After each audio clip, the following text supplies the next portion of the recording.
Last class में हम लोगों ने रजिस्टर्स किया था, डेटा मूवमेंट अमंग रजिस्टर किया था, ठीक है।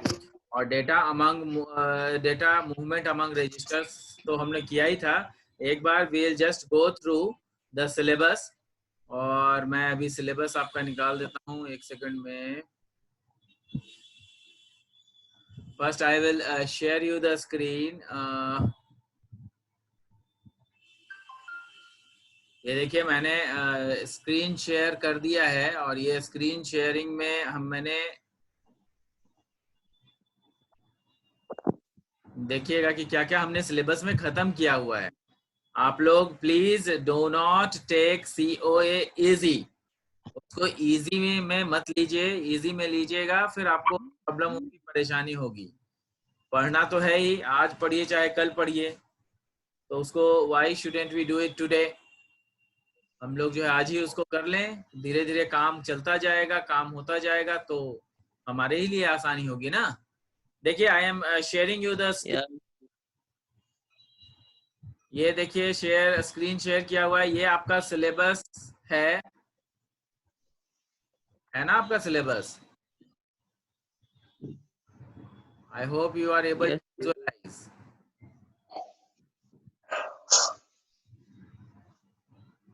तो 4 ही यूनिट में देखिए इवोल्यूशन ऑफ कंप्यूटर हो चुका है, स्टोर प्रोग्राम कॉन्सेप्ट हो चुका है, information representation, codes, building blocks, logic gate, flip flop, ये सब कर चुके हैं हम लोग। फर्स्ट यूनिट में कुछ बचा नहीं है। सेकेंड यूनिट में concept of data movement among registers हो चुका है। क्लियर है? उसके बाद a language to represent conditional data transfer. आपको याद होगा कि हमने 2 एड्रेस और 3 एड्रेस भी किया हुआ है। अगर नहीं हुआ है वो हम फिर से कर देंगे, लेकिन मैंने ऐसे कर दिया है। आप लोग इसको ध्यान में रखिए कि कौन कौन सी चीजें सिलेबस में खत्म होती चली जा रही हैं। डेटा मूवमेंट फ्रॉम मेमोरी, और ये पूरा मेमोरी का कॉन्सेप्ट मैंने बताया था एक दिन, जिसमें कि किस तरीके से डेटा सेट होते हैं। मैंने बताया था स्क्वायर स्क्वायर बना करके, याद है आप लोगों को? बिट्स एंड बाइट्स वगैरह दिखाया था मैंने आपको कि किस तरीके से डेटा सेट होते हैं। ऑलमोस्ट आपका सेकेंड यूनिट भी कवर अप हो चुका है। लैंग्वेज जो है रिप्रेजेंटेशन, लैंग्वेज रिप्रेजेंटेशन, इसको मैं करवा दूंगा। बस यही एक टॉपिक बचा हुआ है। डेटा मूवमेंट अमंग रजिस्टर्स हम लोग कर चुके हैं। फिर आगे बढ़िए यूनिट 3 में। तो देखिएगा आप यूनिट 3 में देखिए, यूनिट 3 में क्या है? Computer organisation and instruction set है, और आपका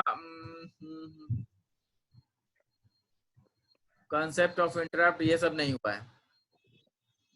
एक रजिस्टर्स हुआ है, शायद रजिस्टर्स तो हम लोग किए हैं। एनीवे, तो आपका 1 और 2 यूनिट ऑलमोस्ट खत्म होने जा रहा है। आप ये ध्यान में रखिए कि आपका कितना खत्म हो रहा है। हम लोगों का क्या है, हम लोग तो खत्म कर ही देंगे, आप लोगों का साथ में खत्म होना चाहिए। देखिए देयर आर 9 यूनिट्स। इसके बाद हम लोग जो है थोड़ा मेमोरी में भी जाएंगे। क्यों? क्योंकि मेमोरी आपका इजी सब्जेक्ट है, इजी टॉपिक भी है एक, और दूसरा मेमोरी हमें पता होना चाहिए ताकि हम लोग उसको बाद में कर पाए, मतलब ज्यादा अच्छा से उसको समझ पाए, क्योंकि मेमोरी बाद में फिर डिस्कस होगा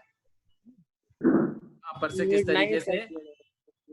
हाँ हाँ सर, यूनिट 9 स्टार्ट करेंगे, यूनिट 3 नहीं, अभी तो हम लोग पहले जो है यूनिट 2 में जो कुछ बचा हुआ है उसको कर लेंगे, ठीक है।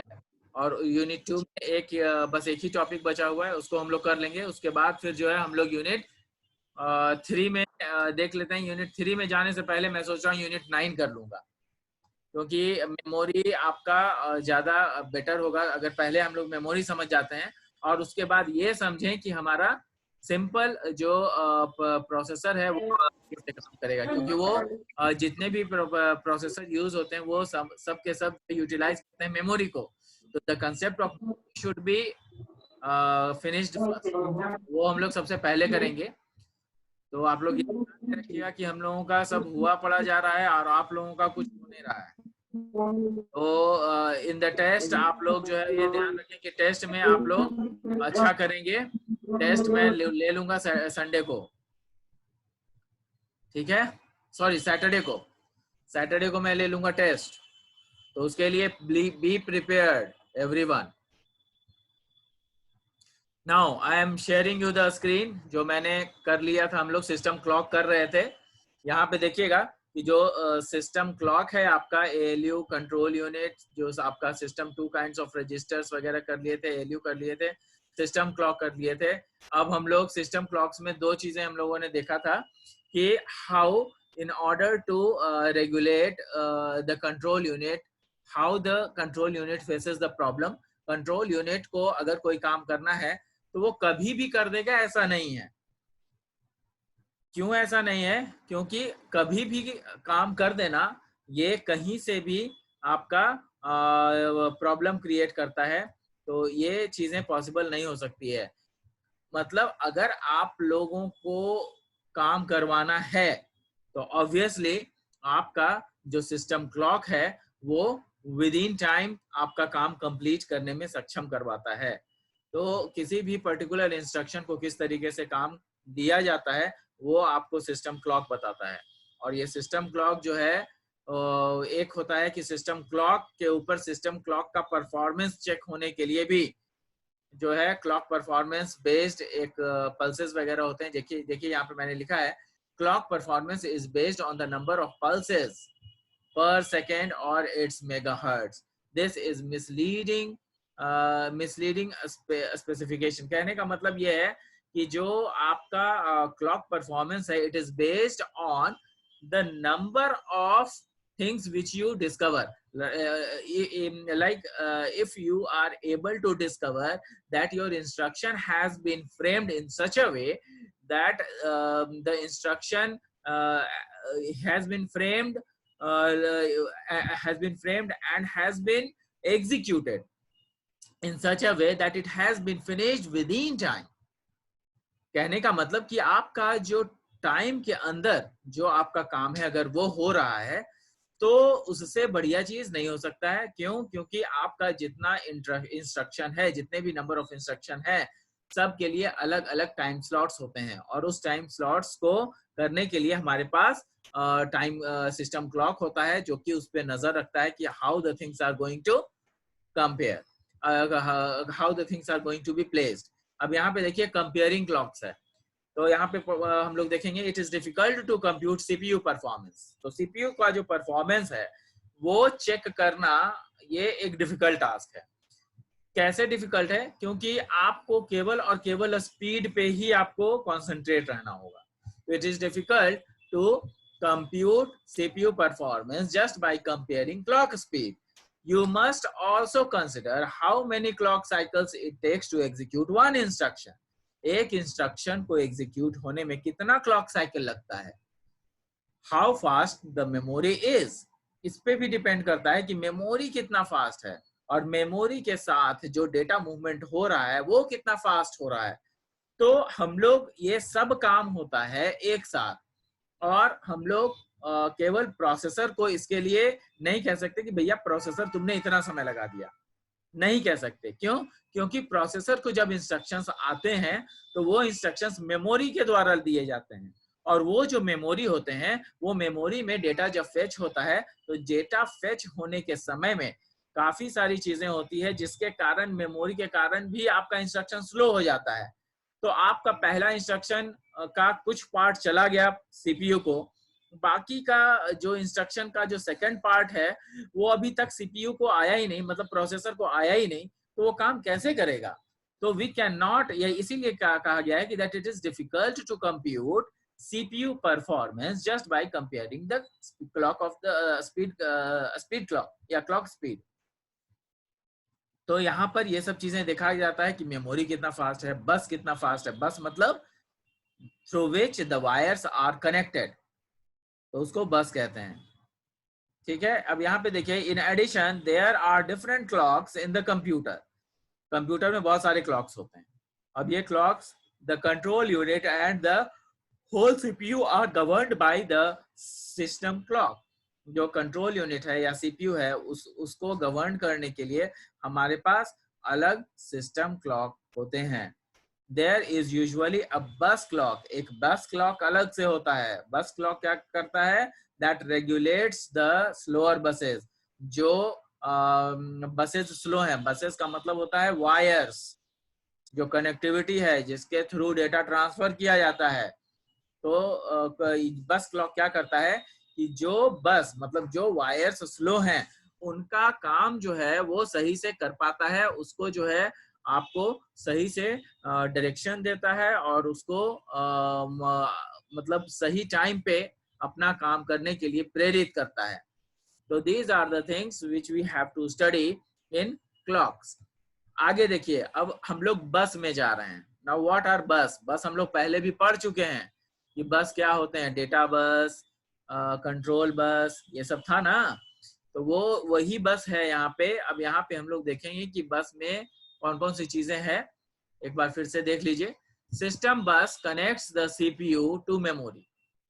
जो सिस्टम बस है वो मेमोरी को कनेक्ट करता है सीपीयू के साथ और बाकी के जितने भी इनपुट आउटपुट डिवाइसेस हैं उनके साथ। A bus is a collection of wires. देखिए यहाँ पे मैंने एक्सप्लेन भी किया है। A bus is a collection of wires that carries electrical current.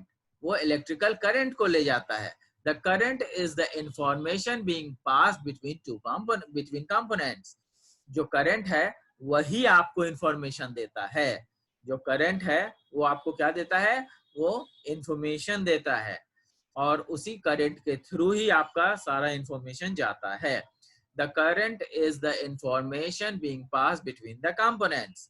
Typically, the information is a datum या data कहिए, data और program instruction, but can also include control signals. Generally जो है, जो आपका प्रोग्राम इंस्ट्रक्शंस पास किया जाता है बस के द्वारा, लेकिन हमारा जो कंट्रोल सिग्नल्स है वो भी कई बार जो है भेजा जाता है मेमोरी और इनपुट आउटपुट एड्रेसेस के बीच में। अब यहाँ पर देखिए, जैसा कि मैंने पिछली बार डिस्कस किया था, अभी फिर से बता दे रहा हूँ। देयर आर 3 टाइप्स ऑफ बस, या पार्ट्स कह लीजिए या टाइप कह लीजिए। One is the data bus, the second is the control bus, and the third is the address bus. और ये तीनों मैं आपको बता चुका हूँ। कंट्रोल बस क्या करता है, इससे पहले डेटा बस पढ़ लीजिए। डेटा बस क्या कहता है? For both data and program instructions. जितने भी डेटा और प्रोग्राम इंस्ट्रक्शंस होते हैं उसके लिए हमारे पास डेटा बस होते हैं। Next is the control bus. Control bus क्या करता है? Control bus sends the control signal from the control unit to different devices and feedback lines from acknowledgement that devices are ready for the interrupting the CPU. कहने का मतलब control bus उसे कहते हैं जिसमें कि जो सिग्नल्स है वो कंट्रोल यूनिट के द्वारा डिफरेंट डिवाइसेस, जितने भी लगे डिवाइसेस हैं उसमें जो इंफॉर्मेशन जाते हैं वो कंट्रोल यूनिट के द्वारा जाते हैं। और हम लोग पढ़ चुके हैं कि कंट्रोल यूनिट क्या होता है। Control unit is the main, जो आपका कंट्रोल यूनिट है दैट इज द मेन और the brain of the computer which handles all the input output devices and other peripherals. जो हम लोग पढ़ चुके हैं कि इनपुट आउटपुट जितने भी डिवाइसेस हैं उसको मैनेज कौन करता है? कंट्रोल यूनिट करता है। Control unit also enables the signals to get the input. हम लोग का जो इनपुट है वो आपका किस तरीके से बनता है और किस तरीके से इनपुट रिलीज होता है, ये सारी चीजें हम लोग उसमें देख चुके हैं कि किस तरीके से इनपुट आउटपुट का काम होता है। तो we need to give a good shot when we are studying a data bus और control bus. तो हमेशा डेटा बस और कंट्रोल बस में याद रखना है कि डेटा बस से हमेशा इंस्ट्रक्शंस, प्रोग्राम इंस्ट्रक्शंस जाते हैं या पर्टिकुलर डेटा भेजा जाता है, जबकि आपका जो प्रोग्राम इंस्ट्रक्शंस है वो प्रोग्राम इंस्ट्रक्शंस तो डेटा बस के द्वारा जाएगा, लेकिन कई सारे कंट्रोल सिग्नल्स होते हैं जो कि कंट्रोल बस के द्वारा भेजा जाता है। तो this is the difference between the two. Control bus they make the different devices enable, और कंट्रोल बस के चलते ही जो है आपका इंस्ट्रक्शंस जहां स्टोर होना होता है वहां स्टोर किया जाता है। So there are lots of things. यहाँ पे देखिए ये क्या है, एड्रेस बस है, और एड्रेस बस क्या करता है, the address of the memory location. ये क्या करता है, ये आपका एड्रेस बस क्या करता है, ये एड्रेस बस कुछ और नहीं है बल्कि it sends the memory locations. Address bus केवल और केवल लोकेशंस को कैरी करता है, लोकेशंस इंफॉर्मेशन उसके पास रहते हैं। लोकेशन इंफॉर्मेशन कहने का मतलब कि अगर a इज इक्वल टू 2 है, b इज इक्वल टू 3 है, तो a का ये a जो लोकेशन होगा वो अलग सेट होगा, उसके लिए अलग रजिस्टर्स होंगे जिसमें कि वो सेट होगा, जबकि b होगा जो अलग लोकेशन में होगा स्टोर, और b के लिए जो 3 स्टोर है वो भी अलग स्टोर होगा। तो इसका जो लोकेशंस है उसको किस तरीके से लिया जाएगा, जो लोकेशंस है वो इस तरीके से देखे जाएंगे कि सपोज कीजिए कि मगर अगर आपका सपोज कीजिए यहाँ पे मैं देखिए नोटेशंस बना रहा हूँ, आपको शायद समझ में आए। तो यहाँ पर आप देखेंगे कि जो आपका डेटा बस होता है, जैसे a is equal to, suppose कीजिए कि a इज इक्वल टू 2 है ना, a इज इक्वल टू अगर 2 है तो ये कैसे स्टोर होता है। मैंने आपको मेमोरी का कॉन्सेप्ट बताया था, और उस मेमोरी के कॉन्सेप्ट में मैंने बताया था ये मेमोरी जो है इस तरीके से डेटा फीड करते हैं। यहाँ पर ये सब डेटा है। अब ये डेटा जो है किस तरीके से फीड किए जाते हैं वो देखिएगा। ये देखिए, अब ये लोकेशन जो है ए है, ये आपका ए लोकेशन है। अब यहाँ पे ए लोकेशन में आपका जो डेटा है वो इस तरीके से फीड होता है।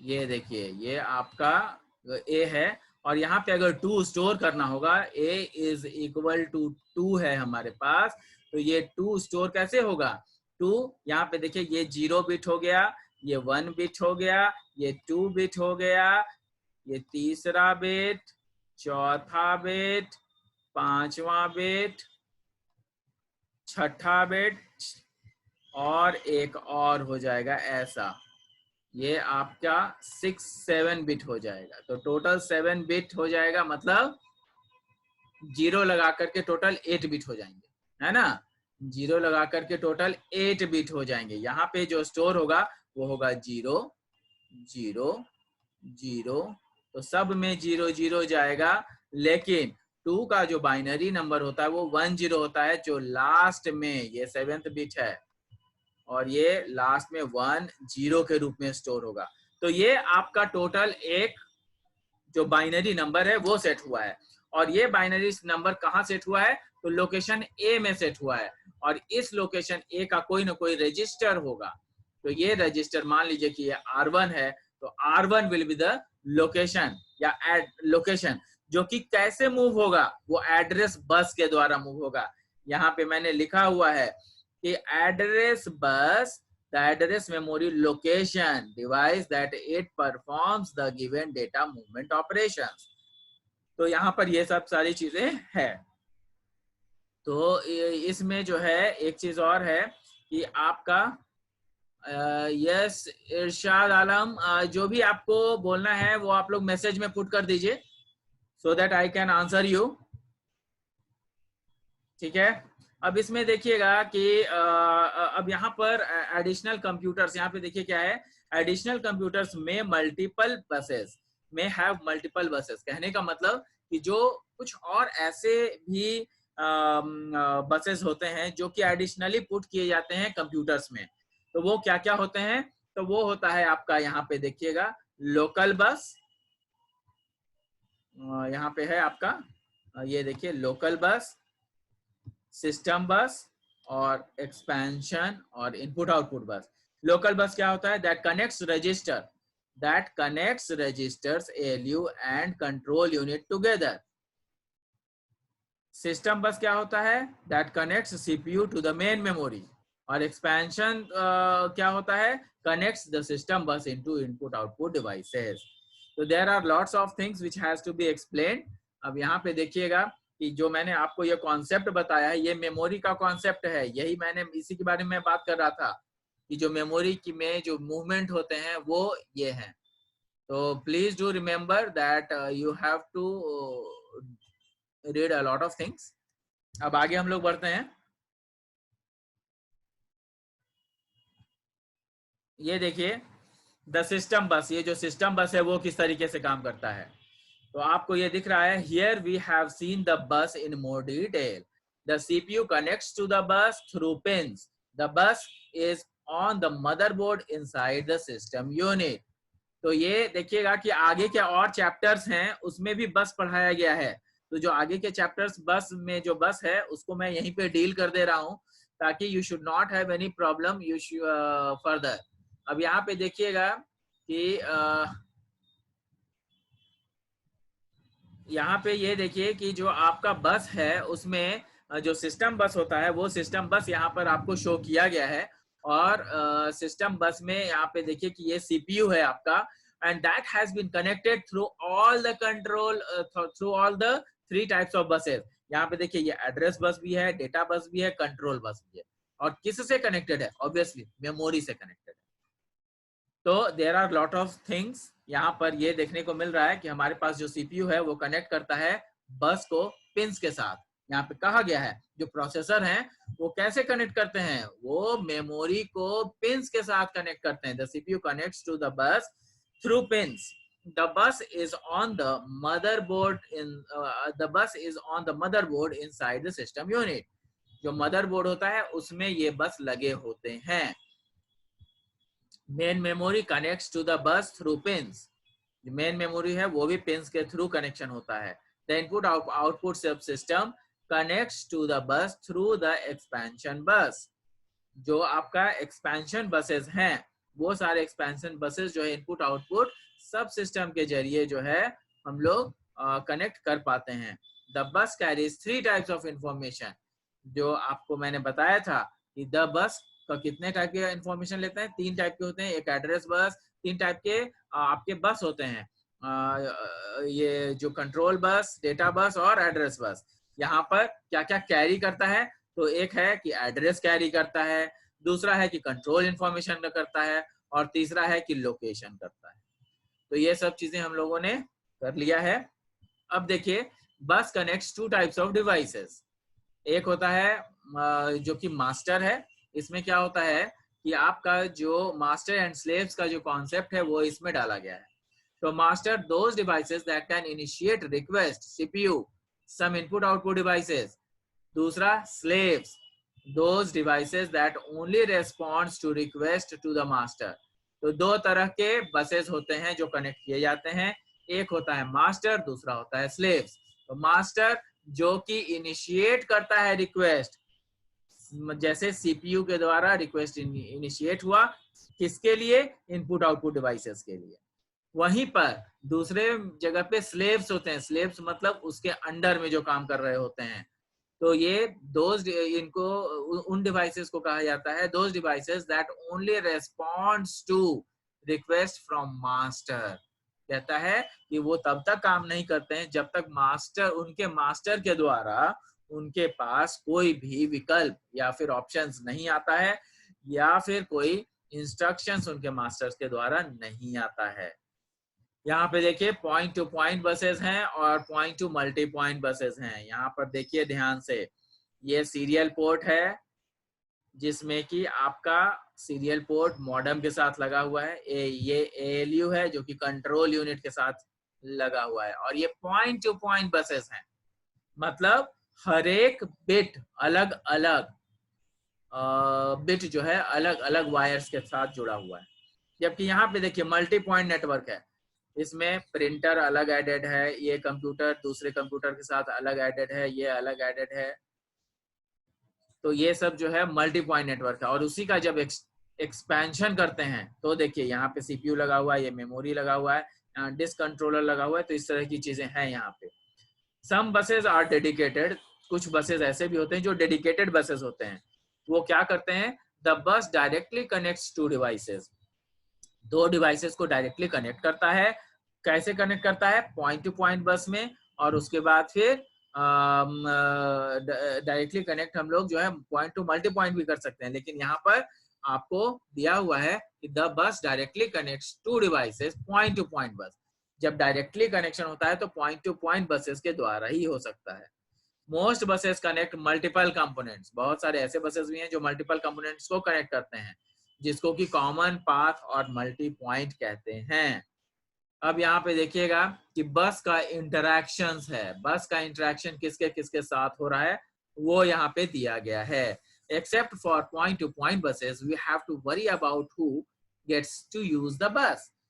पॉइंट टू पॉइंट कनेक्शन के बाद भी हम लोग ये देखते हैं कि आखिर ये बस किसके द्वारा यूटिलाइज किया जा रहा है, और अगर यूटिलाइज किया जा रहा है तो कौन कौन से चीजें हैं जिनके पास इनका इंफॉर्मेशन जा रहा है। Especially the expansion bus where multiple input-output devices may want to communicate between themselves and the CPU or memory at the same time.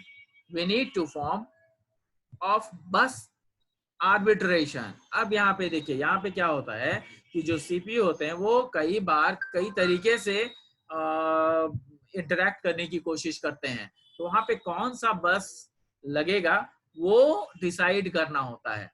तो कौन सा बस लगेगा का मतलब भी समझिएगा, कौन सा बस यूज होगा। कहने का मतलब यह है कि अगर एक बस के बारे में बातें कर रहे हैं तो एक ही बस का हमेशा काम नहीं करता है। Whenever the instructions are being executed or to be executed, then what happens?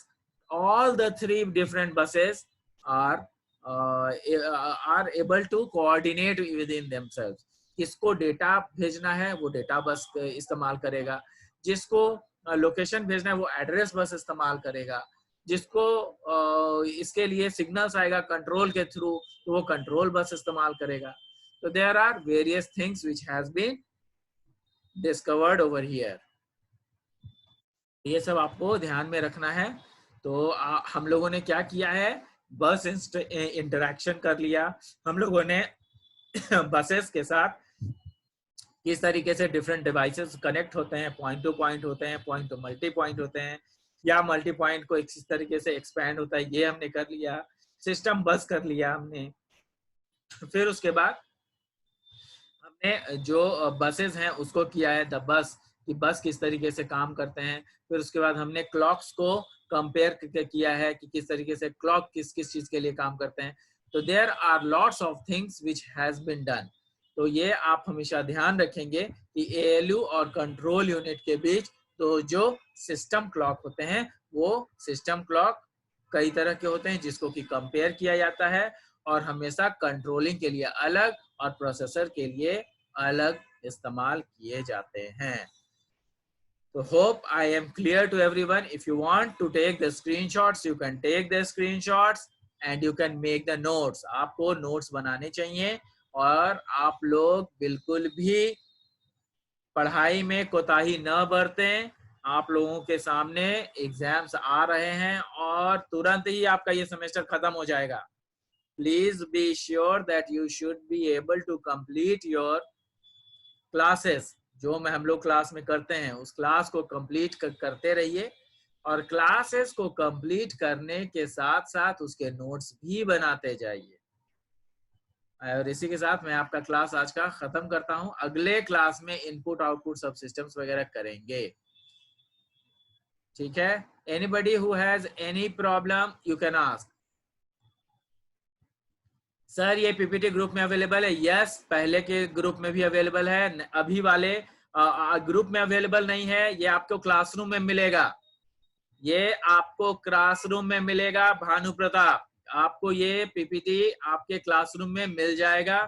ये अब पिछले क्लासरूम में भी आपको जो है अवेलेबल करा दिया गया था, अभी फिर से अवेलेबल हो जाएगा। अभी मैं भेज दूंगा, ठीक है। तो hope you are studying well. Thank you. Thanks a lot. We'll meet in the next class.